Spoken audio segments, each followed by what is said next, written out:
Obrigada por se juntar à nova igreja. Amamos ouvir a respeito do que Deus tem feito através desse ministério. Então conte-nos sua história. Mande um e-mail para contato@novaig.com.br. Se você deseja contribuir financeiramente com esse trabalho, para que possamos alcançar mais e mais vidas, faça uma doação em novaig.com.br/doe. E não deixe de conferir nossa loja online. Lá você encontra produtos da Nova que certamente irão abençoar a sua vida. Visite-nos em novaig.com.br/loja. Esperamos que essa mensagem te abençoe. O tema que eu escolhi para falar com vocês nessa noite, nesse primeiro encontro desse ano, eu coloquei assim: tempo de novo milagre, tempo de nova vitória. E para isso eu quero convidar você a ler comigo. A gente tem aqui a projeção no telão e também na tela. Hebreus capítulo 13, verso 8. Diz o seguinte para a gente: Jesus Cristo é o mesmo ontem, hoje e o será para sempre. Esse versículo, esse pequeno versículo, ele fala muito dessa característica do nosso Senhor Jesus, de que Ele é imutável, Ele não muda, Ele permanece o mesmo. E quando eu vejo esse versículo e comparo ao ministério de Jesus, percebendo que o ministério de Jesus foi marcado por tantos milagres, tantas curas, tantas libertações, eu percebo que Jesus continua o mesmo. Você pode dizer amém isso aí? É isso aí, Ele continua o mesmo. Os 4 evangelhos mais ou menos vão falar para a gente de 35 milagres que Jesus fez. O evangelho de Marcos, como é o evangelho da ação, é um evangelho que fala dos feitos de Jesus assim como nenhum outro, né? Um evangelho curto. Então 1/3 daquele evangelho fala de alguma maneira sobre milagres. O evangelista Marcos está falando sobre milagre em 1/3 do evangelho. Então um milagre é uma coisa que estava no dia a dia de Jesus, era a vontade de Jesus. Jesus se compadecia ao ver uma pessoa doente, ao ver uma pessoa necessitada. Jesus se compadecia em ver alguém possesso, e Ele se envolvia naquilo, curando, libertando, abençoando. E na igreja primitiva a gente vê a continuidade disso com os apóstolos, com o apóstolo Paulo. A Bíblia diz que a sombra daqueles homens operava milagres. E esse Espírito Santo que hoje está conosco, e esse Jesus que hoje vive, ele permanece o mesmo. Isso me diz o seguinte, cara, que aquele mesmo potencial que existia antes para a geração de milagre em Cristo, ainda existe hoje da mesma maneira. Você crê nisso? Diga amém. É isso que eu estou falando para você. Com base nesse versículo de Hebreus, eu posso afirmar que Ele mantém, que Cristo mantém, que o Pai mantém em Cristo Jesus a mesma disposição e possui o mesmo poder para operar o milagre que você necessita, que eu e você necessitamos. Nada é impossível para Deus. Se creres, verás a glória de Deus. E a gente precisa entender que a palavra é muito clara, é muito simples, é muito objetiva. A gente está falando de um versículo bíblico que fala que Jesus é o mesmo, que a maneira de Jesus operar é a mesma, que a intensidade que Ele opera é a mesma. Quando eu comparo esse versículo de Hebreus com o ministério de Jesus e vejo que Ele era um cara que adorava, amava, vibrava em ver curas, em ver libertações, em ver pessoas sendo abençoadas, eu percebo que Ele tem todo o potencial e desejo hoje, depois de 2000 anos, de fazer o milagre e trazer à tona aquilo que você necessita. Você diz amém? Perceba que é a palavra de Deus que está dizendo isso. E aí eu faço algumas perguntas para você, talvez, para a gente começar esse bate-papo. E a primeira delas que eu quero perguntar para você: você acredita em milagres? Você acredita? Algumas pessoas não acreditam. Algumas pessoas pregam e dizem, as pessoas evangélicas às vezes, pastores, que dizem que naquela época a manifestação do poder de Deus era necessária daquela forma, mas hoje não. Mas que naquela época era necessário a evidência desses sinais. Mas a minha Bíblia, a sua Bíblia, a palavra de Deus diz para a gente que Ele é o mesmo ontem, hoje e o será para sempre.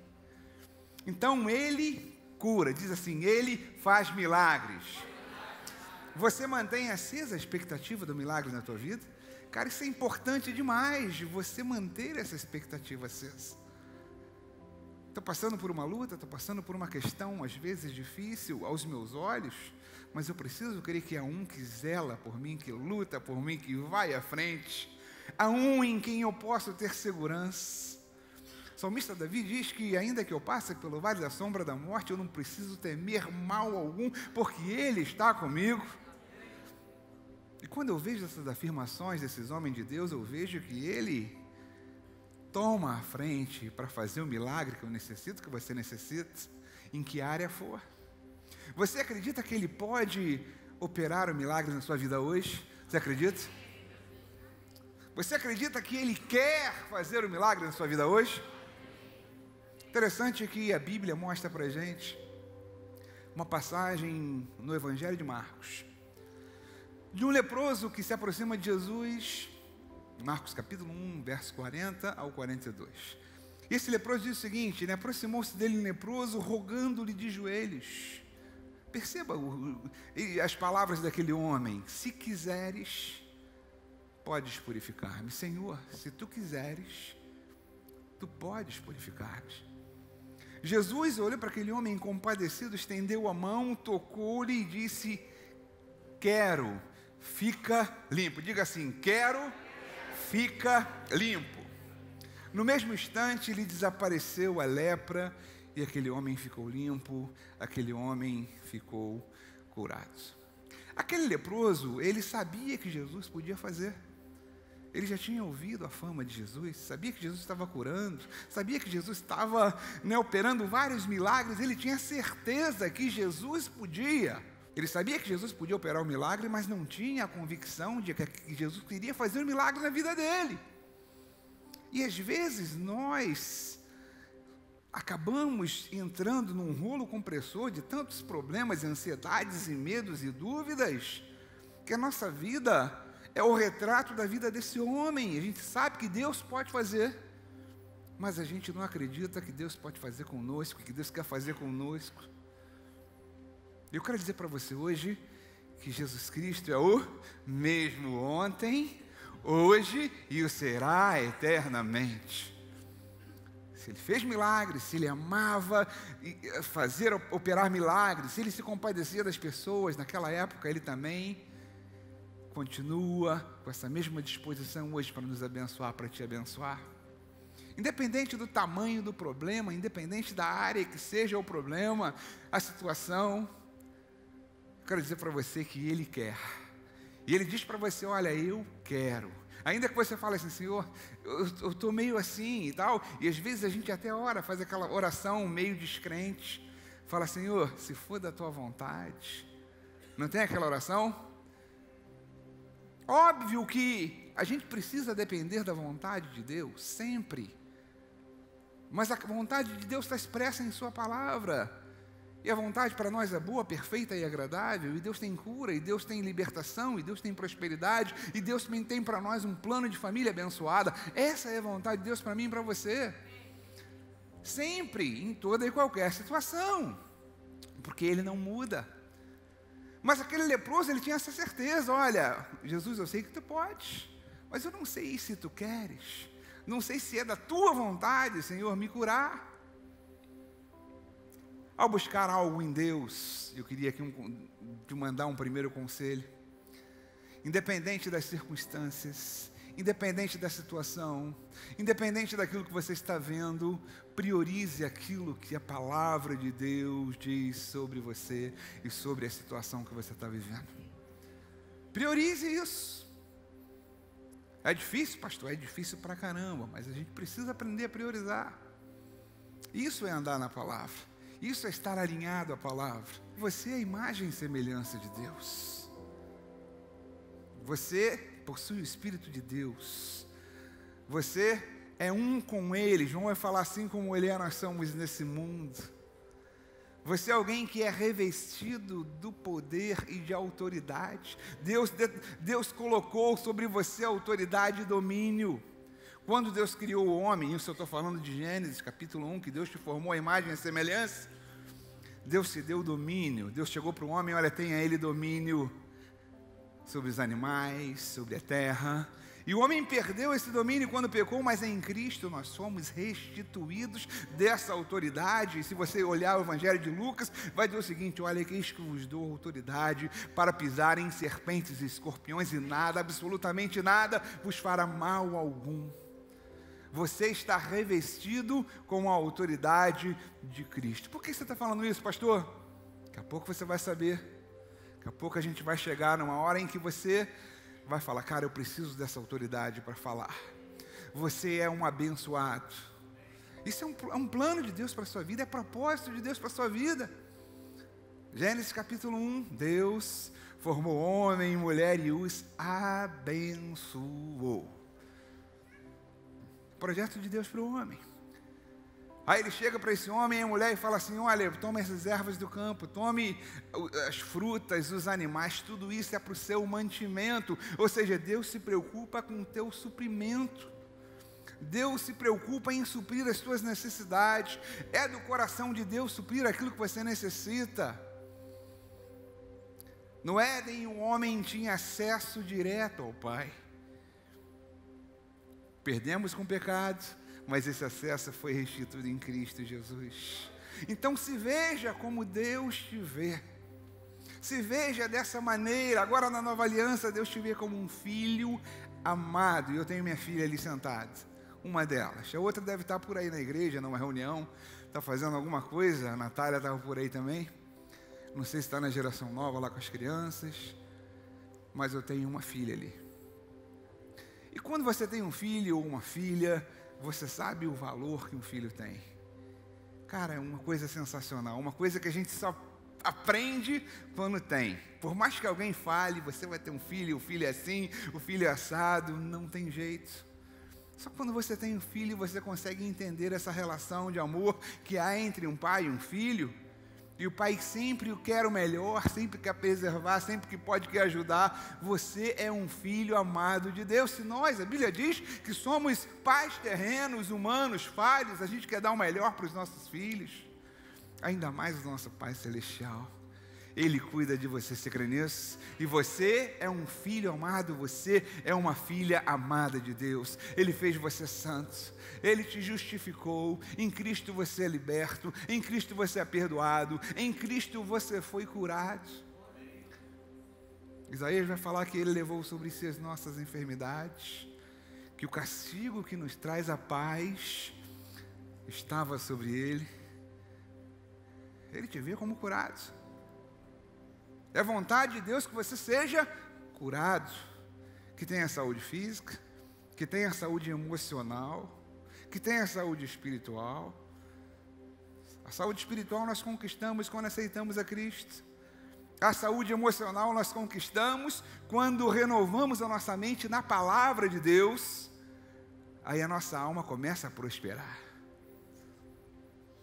E a saúde física é o resultado disso. Deus te criou para ser alguém próspero, bem-sucedido em todas as coisas. Deus te criou para ser alguém mais que vencedor. É por isso que o apóstolo Paulo fala o seguinte: vocês são mais que vencedores em Cristo Jesus. Você recebe isso? Diga amém. Nele nós fomos feitos mais que vencedores sobre todas as coisas. Quando Deus olha para você, Ele vê alguém altamente favorecido. Alguém que já é produto de um milagre. Eu sou produto de um milagre. O Rubens é produto de um milagre. O Ricardo é produto. O Simões é produto de um milagre. Quem viu esse homem antes, Simões? O cara está até mais bonito, cara, né? Está mais bonito. Eu sempre falo isso com ele. Que bênção. Entrou aqui na igreja. Verdade ou não é, Simões? Hoje é uma bênção. Hoje é um dos nossos top 10 aqui na igreja. Sabe aqueles funcionários lá em cima? Se tivesse um quadro para botar a foto do Simões aí, eu ia botar. Não boto porque... Olha aí. Mas Deus faz milagre, gente. Na minha família, na minha vida, na vida de todos nós. Você é produto do milagre de Deus. Você é alguém que já é mais que vencedor, alguém que Ele formou para dar certo. Deus te formou, Deus te fez, Deus te constituiu, Cristo veio aqui e te constituiu, te comprou para que você desse certo. Diga assim, eu sou alguém que fui criado para dar certo. Cara, em todas as áreas. Ah, pastor, tá legal, minha família está bem, mas eu estou mal na saúde. Não, não é isso que Deus quer. Cara, minha família está bem, mas eu estou desempregado. Não, não é isso que Deus quer. Você foi feito e criado para dar certo, foi comprado para dar certo. Por isso a vontade de Deus para a sua vida será sempre o quê? Boa, perfeita e agradável. É isso aí. Tu tem que se encher disso, isso é a palavra de Deus. Quando a gente se enche da palavra, a gente começa, cara, eu não sou aquele pobre miserável pecador. Eu não sou aquele, sabe? Não, eu sou alguém importante no reino. Eu sou um filho amado. Deus cuida de mim. E Ele me criou, me constituiu, me comprou em Cristo para que eu desse certo. E para que você dê certo, óbvio, Deus tem muitos milagres a fazer na tua vida, uai. Por isso que a gente está falando de milagre. Jeremias vai dizer o seguinte para a gente, olha... Eu é que sei os pensamentos que tenho a vosso respeito, diz o Senhor, pensamentos de paz e não de mal, para que vocês alcancem aquilo que vocês desejam, o fim que vocês desejam. Esses são os pensamentos de Deus a meu e a seu respeito. Engraçado que Jeremias escreve esse versículo numa ocasião muito específica. O povo estava cativo, escravo, era escravo na Babilônia. Eles ficaram durante 70 anos escravizados ali. E Jeremias não foi para a Babilônia. Jeremias permaneceu lá em Jerusalém. Então ele ficava mandando cartas, né? Cartas, como o apóstolo Paulo fazia cartas para mandar para a igreja, Jeremias escrevia cartas para mandar para o povo. Aí Deus mandou Jeremias escrever isso. Olha, o povo estava triste lá na Babilônia. O povo estava, sabe, desmotivado, cabisbaixo. Aí Deus mandou essa palavra. Jeremias escreve isso aí, olha. Os meus pensamentos em relação ao meu povo são pensamentos de paz, são pensamentos de shalom, são pensamentos do bem. E eles vão alcançar o desejo do coração deles. É por isso que o salmista da Bíblia fala para a gente isso. Espera no Senhor e Ele o quê? Satisfará o desejo do teu. É isso. Isso é que Deus quer. Deus quer satisfazer o desejo do teu coração. Ah, pastor, aí é muito fácil. Não sou eu que estou dizendo, é a palavra que diz. Isso é a Bíblia que diz a nosso respeito. Eu só estou te lembrando algumas coisas que você já sabe. Esses conceitos da palavra precisam ganhar vida no teu coração, no teu espírito. Aí você vai arrebentar nesse ano. Aí você vai ver o milagre de Deus rolando na tua vida nesse ano. E é isso que Ele quer fazer, porque Ele é o mesmo ontem, hoje e será para sempre. Jesus gosta de fazer milagre, gente. Especialista, é legal, Ricardo. Ele é especialista. O cara olha para você e já sabe, cara, esse cara precisa de uma bênção na área tal. Aí ele olha para uma menina assim, cara, essa menina precisa de uma bênção na outra área. Então você já sabe o que a Bíblia diz sobre você. Você já sabe o que Ele pensa sobre você. E você já sabe o que Ele quer para você. 3 coisas que a gente está falando aqui, eu queria chamar a sua atenção, guarda isso. A maneira que Ele te vê, o que Ele pensa em relação a você e o que Ele quer para a sua vida. E Deus te chamou para dar certo. Você recebe isso aí? Mas Deus, Ele espera de nós uma cooperação. Ele espera um posicionamento nosso. Para que esses milagres e essas bênçãos venham sobre nós. Deus se mantém na expectativa da cooperação do homem para que Ele possa operar o milagre em nós. Tudo que Ele tinha que fazer por nós, Ele já fez. A vitória que nós tínhamos que receber de Cristo sobre a morte e Ele já nos deu. Agora entra a nossa parceria com Deus. Senhor, como é que eu posso cooperar? Como é que eu posso ser um cooperador? Como é que eu posso ser um participante para ver o milagre acontecer na minha vida? Para ver a coisa acontecer, né? Se por um lado em Cristo você ganhou legalidade para reivindicar os seus milagres, o tomar posse disso aí vai exigir de você uma postura de fé. A Bíblia vai dizer, é muito clara e é muito enfática, sem fé é impossível agradar a Deus. Tudo é possível a quem é o quê? Crer. A Bíblia é muito objetiva, muito direta. E a Bíblia exige de nós, Mateus capítulo 9 vai falar sobre a cura de uma mulher que estava com uma enfermidade há muitos anos. Uma mulher que tinha uma hemorragia há muitos anos, havia procurado vários médicos, gastou tudo que tinha e não conseguiu resolver o problema. E de repente ela sabe que fica sabendo que Jesus ia passar por ali, e ela então coloca no coração, caramba, se eu apenas tocar nas suas vestes eu vou ser curado. Ela colocou aquilo no coração. Olha a parte da gente aí, olha a parte dela nesse contexto. E a Bíblia diz assim, versículo 20, eis que uma mulher que durante 12 anos vinha padecendo de uma hemorragia, veio por trás dele e lhe tocou nas orlas, na orla da veste, porque dizia consigo mesmo, se eu apenas lhe tocar a veste, ficarei o quê? Curado. Ela dizia. Ela começou a falar, a gerar no coração, e ela tinha que ter uma atitude. E uma mulher com hemorragia, na lei, era uma mulher que tinha que ficar separada. Uma mulher menstruada, na lei, era uma mulher que tinha que ficar separada.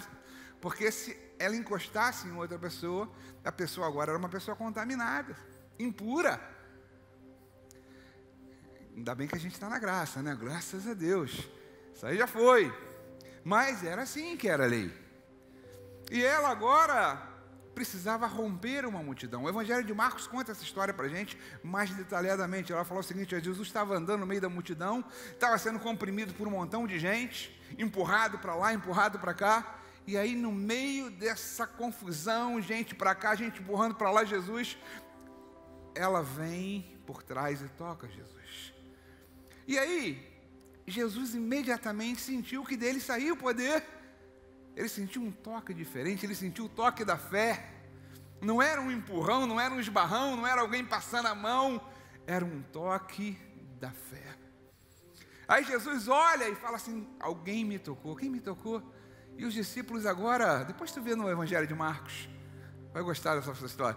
Jesus, como é que tu pergunta? Todo mundo está te empurrando, esse empurra aqui, todo mundo querendo encostar em ti. Como é que tu vem perguntar para a gente quem te encostou? E aquela mulher olha assim para Jesus, Senhor, fui eu. E Jesus fala assim, olha, tua fé te salvou. Sinal que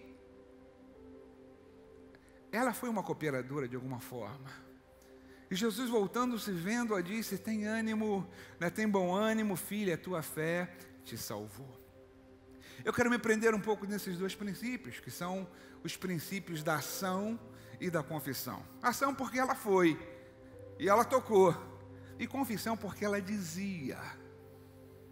E esses princípios, esses dois princípios, ação e confissão, são princípios importantíssimos que durante esse ano você precisa, né, tanto a palavra que você vai dizer, aquilo que você vai profetizar, como agir na direção certa. A gente precisa disso, a gente precisa agir da maneira correta, a gente precisa falar da maneira correta. E quando eu falo confissão aqui, eu não estou dizendo confissão de pecados, mas eu estou dizendo de declarar a palavra de Deus. Perceba como nossas ações podem cooperar. Eu vou falar um pouquinho de ações agora, né? Cooperar com o milagre de Deus. Você sabe do exemplo de Isaac e Abraão, né? Abraão, ele recebe agora uma missão de Deus. Abraão, pega o teu filho, teu único filho, e agora você sobe com esse menino e você vai oferecê-lo a mim em sacrifício. O que Abraão fez? Parece que o versículo ainda maltrata, né? Abraão, toma o teu filho, o teu único filho, a quem tu amas, e oferece esse filho a mim. E ele não questionou, a Bíblia diz que ele chegou e foi lá. né? E aqui, toma teu filho e teu único filho, Isaque, a quem amas, e vai à terra de Moriá. Oferece-o ali a mim em holocausto sobre um dos montes, que eu te mostrarei. Levantou-se, pois, Abraão de madrugada, tendo preparado seu jumento, tomou consigo 2, e ele foi para o lugar onde Deus havia indicado. O que aconteceu com ele? Chegou na hora de sacrificar o filho, ele viu o milagre de Deus, né? O Senhor chegou, cara, não mexa no menino, né? Está ali o cordeiro para ser sacrificado. Abraão viu o milagre de Deus porque ele se posicionou, porque ele agiu conforme a palavra de Deus, agiu como Deus mandou. Não é agir de qualquer maneira, é agir conforme a palavra diz, é agir conforme Deus nos pede, nos orienta. A cura de um servo, Bartimeu, é legal porque ele começa agora a falar, ouvindo que era Jesus, um cego, né? O Nazareno, o cara começou a gritar. Ele era cego e ele agora, Jesus, filho de Davi, tem compaixão de mim. E ele foi repreendido.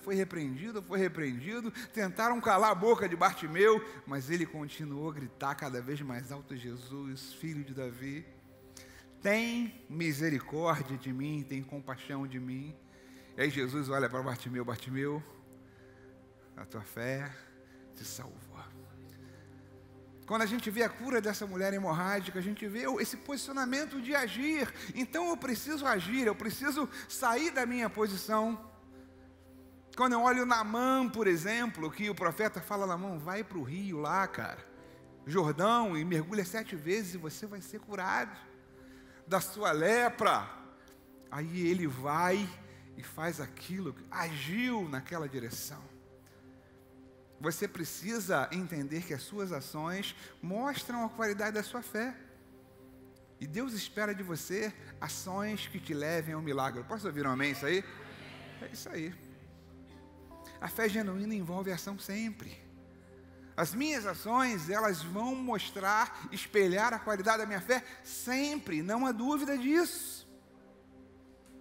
Agora vamos ver como as nossas palavras, elas mobilizam a mão de Deus a nosso favor. Elas traduzem a nossa fé, aquilo que a gente diz, aquilo que a gente fala, aquilo que a gente bota para fora. A nossa palavra ganha vida nesse mundo, porque justamente você tem autoridade, e aquilo que você fala, aquilo que você determina no mundo espiritual, né? Se você fala uma besteira, flui como uma bomba, que o negócio se volta contra você. Então a gente precisa aprender a usar a palavra certa, falar as coisas para o nosso bem, e aí o milagre vai acontecer. Quando a gente olha a cura daquele servo, daquele centurião romano, ele era um centurião romano, Mateus capítulo 8 fala sobre isso conosco, e o centurião chega para Jesus e fala: Jesus, meu servo está lá em casa, muito doente, quase falecendo. Cara, e Jesus olha para aquele homem que era um oficial romano. Não era o normal um oficial romano ir procurar Jesus, ele ia procurar para prender, né? Mas aquele cara chega para Jesus.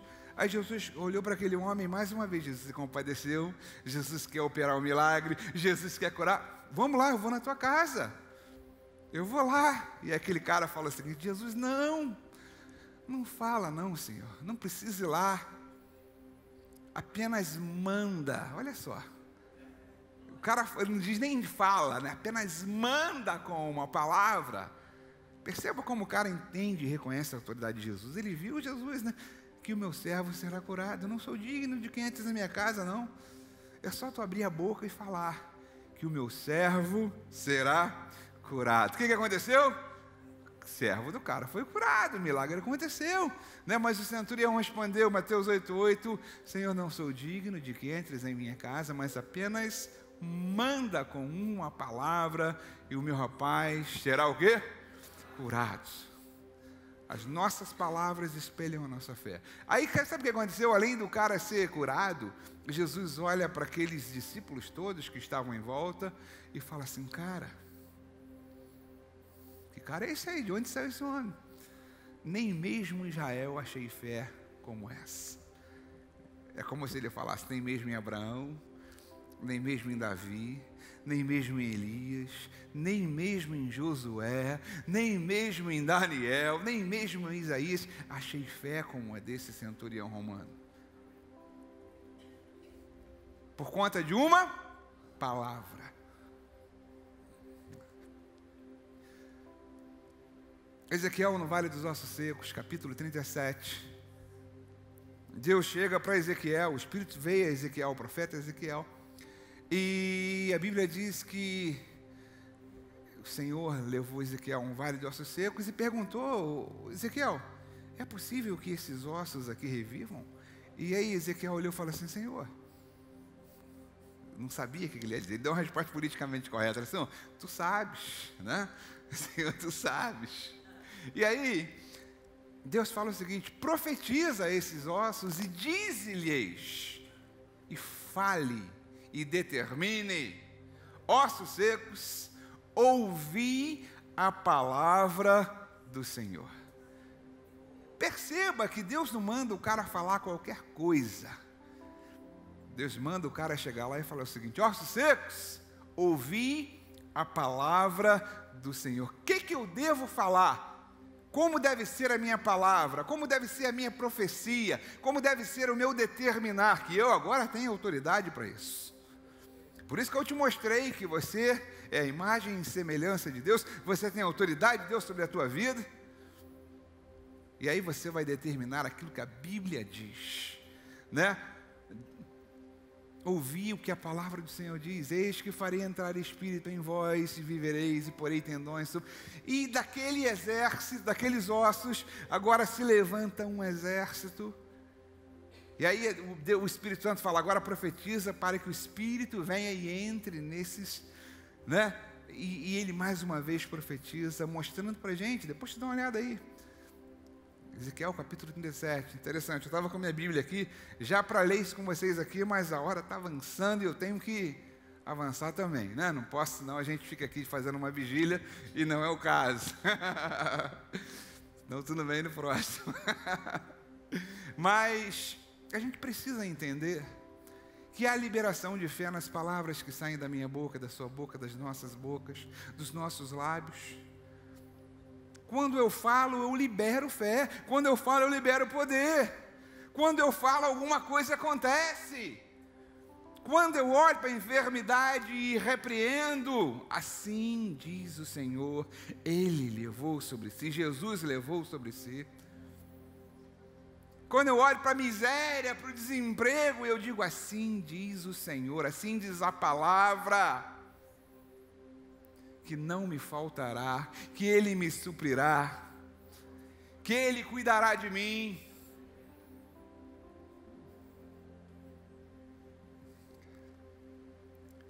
Há poder nas palavras que você diz, e toda a criação se deu através da palavra. Disse Deus, Gênesis capítulo 1. Você vai ver essa expressão várias vezes. E viu, ele disse e viu. Josué disse: sol, pare, se detém, porque o povo está em guerra. Aí o que aconteceu? O sol parou. Você imagina isso? Elias disse o seguinte: cara, segundo a minha palavra, não haverá chuva. E ficou 3 anos e meio sem chover em Israel. Davi agora declara: Golias, hoje mesmo o Senhor te entregará em minhas mãos. O que aconteceu? O Senhor entregou. Jesus agora vai chegar para a gente, para mim, para você, em Marcos 11. Cara, diga ao monte.